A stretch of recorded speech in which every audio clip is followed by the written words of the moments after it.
একবার হযরত নূহ আলাইহিস সালাম একটি ঘরের পাশ থেকে যাচ্ছিলেন। তখন তিনি ঘরের ভেতরে এক মহিলার কান্নার আওয়াজ শুনতে পেলেন। হযরত নূহ আলাইহিস সালাম সেই ঘরে তশরিফ নিলেন এবং কান্নার কারণ জিজ্ঞাসা করলেন। সেই মহিলাটি বলল, তার দুটি জওয়ান ছেলেরই মৃত্যু হয়েছে। আপনি জিজ্ঞাসা করলেন তাদের বয়স কত ছিল।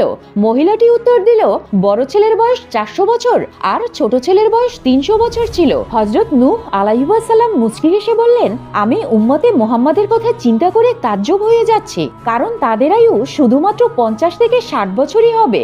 এই কথা শুনে মহিলাটি পেরেশান হয়ে গেলেন এবং তিনি নূহ আলাইহিস সালামকে প্রশ্ন করলেন, এত কম আয়ুর জন্য তারা কি ঘর বানাবে? হযরত নূহ আলাইহিস সালাম বলেন, এতটুকু আয়ুর জন্য শুধুমাত্র ঘরই নয়, বরং তারা বড় বড় ইমারত বানাবেন আর জমিনে বড় বড় লড়াই করবেন। মহিলাটি বলল, আমি যদি তাদের জায়গায় থাকতাম তাহলে এত কম আয়ু আমি আল্লাহর ইবাদত করে ঘরের কোণে বসেই কাটিয়ে দিতাম।